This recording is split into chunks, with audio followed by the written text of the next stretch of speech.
Live from the Scripps Studios, this is 10 News. Another day, another fire threatening homes in the East County, this time in Lakeside, and crews hit it with full force. Good evening. I'm Steve Atkinson. And I'm Lindsay Pena. The fire burned 20 acres and all evacuations have now been lifted. It broke out around 12:30 between Willow and El Monte roads.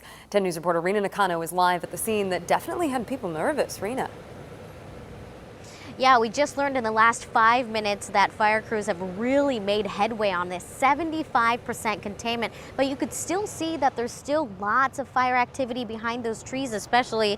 Of course, it's been pretty touch and go for the residents out here. Crews are now focusing on mop up, but first, let's take a look at the flames captured by Sky 10 earlier today.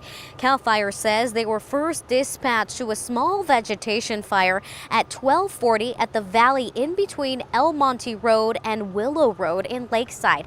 Now, immediately, crews were quickly able to stop that fire from spreading, but just 15 to 20 minutes later, they found that an ember from the original fire sparked a larger spot fire about 200 yards to the east. And because of the strong winds, that quickly spread to 20 acres. The latest containment number, of course, 75%. Now, 2 airplanes and 2 helicopters made dozens of retardant and water drops over the valley. And at the peak of this fire, the incident commander told us about 20 homes were threatened, with 8 homes under evacuation orders. Now, one woman we spoke to says she rushed home from work to protect her animals. And fire crews say they were here just last week and they know how quickly things could erupt. And that is why they immediately added more resources. So, if we did see the fire flaring up and coming this way, I would go ahead and load everybody in the trailers. And that's what I'm monitoring now, just making sure that it's not coming this way and that we're... This fire was definitely being influenced by the wind and the fuel type. But again, due to an aggressive attack, both from the air and the ground, we were able to stop the flare spread. CAL FIRE investigators are still out here looking for the cause of the original fire, and right now it is still undetermined. But back out here live, again, you could see some of the crews out here doing a little bit of mop up, a little bit of spraying down some hot spots. But the good news is, as we said, all road closures and evacuation orders have been lifted. And again, that containment number has risen to 75%. Reporting live in Lakeside, I'm Rena Nakano, 10 News. Thank you.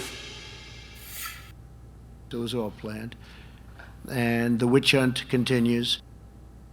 Big political news today. A defiant President Trump insists he did nothing wrong, even though a newly released transcript shows he asked Ukraine's president to investigate rival Joe Biden.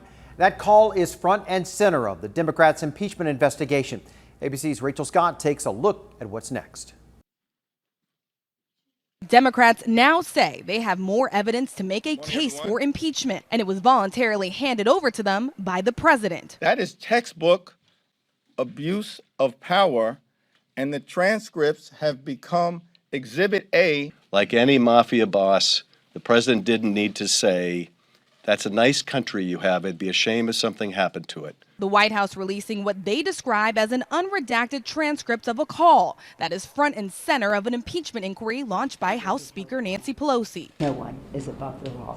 The document reveals the president repeatedly urged the president of Ukraine to work with his personal lawyer, Rudy Giuliani, to help investigate his potential 2020 rival Joe Biden and his son, who had business interests there. President Trump, who continues to deny any wrongdoing, insisting a recent move to halt aid to Ukraine was not an attempt to pressure the country's leader. You take a look at that call, it was perfect. I didn't do it. There was no quid pro quo.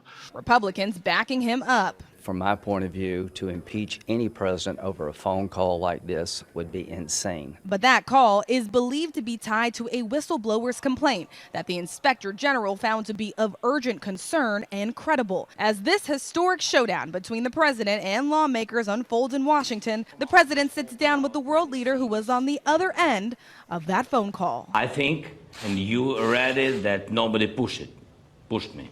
Yes. In other words, no pressure. Lawmakers on both sides of the aisle have been fighting to see that whistleblower complaint, not just the transcript from the White House. Well, it will be turned over to the House Intelligence Committee today, available for reading in a secure room in the basement of the Capitol. Rachel Scott, ABC News, Capitol Hill. After meeting with Ukraine's leader, President Trump held a press conference in which he touched on a number of topics, including the border wall here in San Diego. It's going up in New Mexico. It's going up in Arizona. It's going up in California.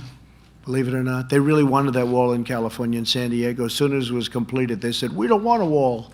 They were begging me for a wall. I should take it out and move it to another location.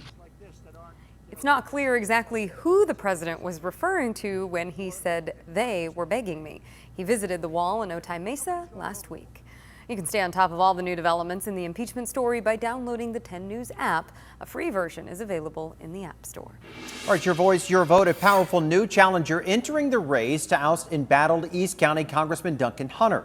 Former Congressman Darrell Issa is expected to announce he'll run for the 50th district seat at a news conference tomorrow. Our 10 News reporter John Horn is joining us now. And John, this kind of changes everything. We have heard rumors of this for months now, but tomorrow it will all come to fruition.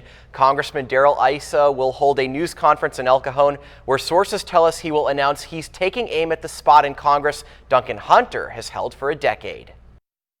Former Congressman Darrell Issa caught many by surprise in 2018 when he announced he wouldn't seek re-election in the 49th Congressional District, which takes up coastal North County. He said this to ABC News in January of last year. I'm old enough to know it's time to go and young enough to know that I still have plenty of energy left to do something productive. Issa served the 49th for almost 20 years, but nearly lost to Democrat Doug Applegate in 2016.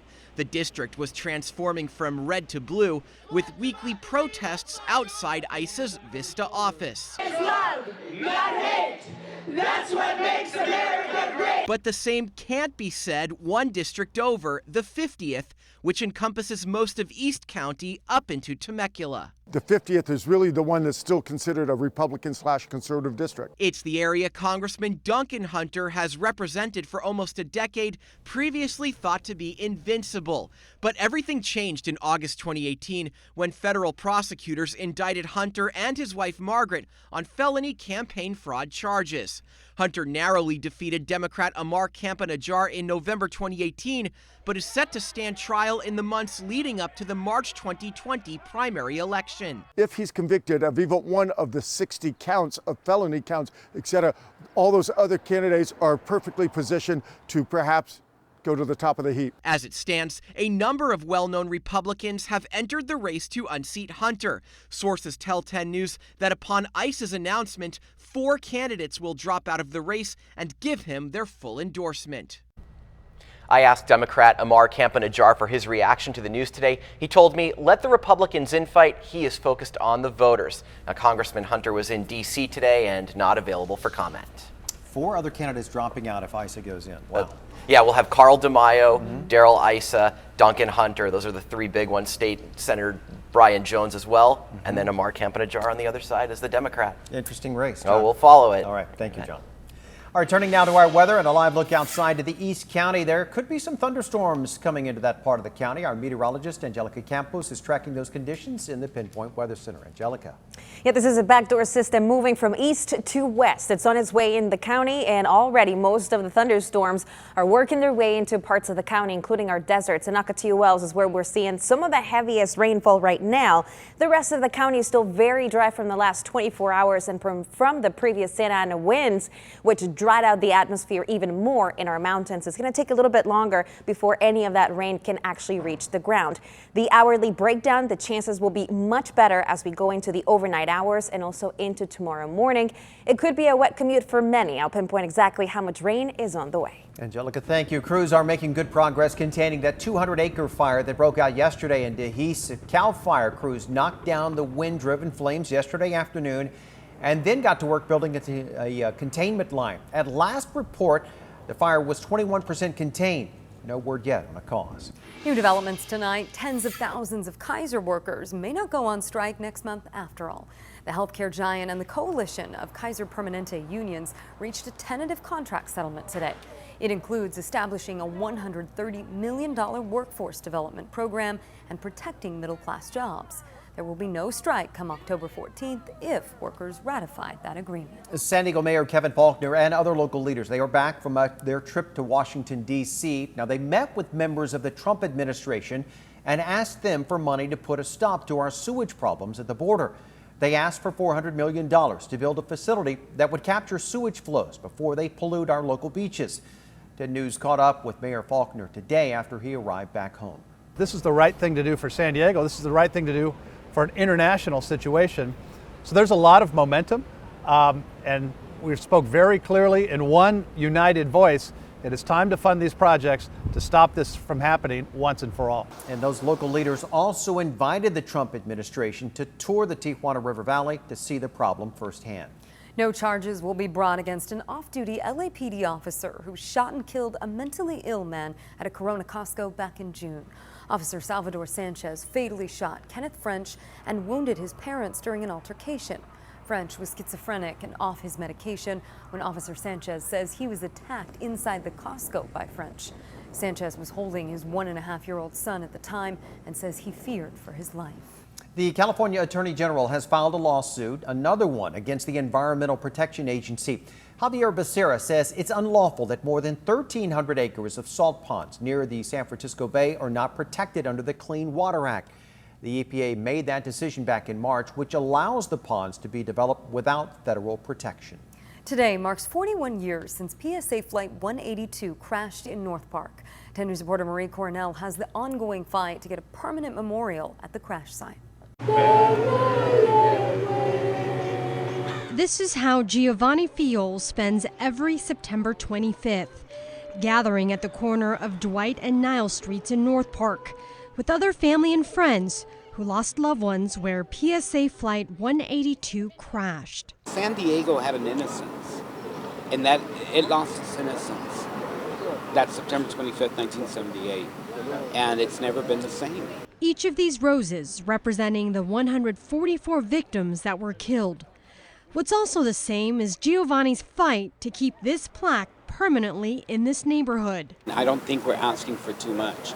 A permanent memorial honoring Giovanni's aunt Olga, who never made it home 41 years ago. A request he says the city refuses to grant. We need to get them to see our pain and to understand and respect us. Marie Cornell, 10 News. Now, we reached out to the city to find out why a memorial hasn't been made. We were told our request has been received, but we're still waiting for a response.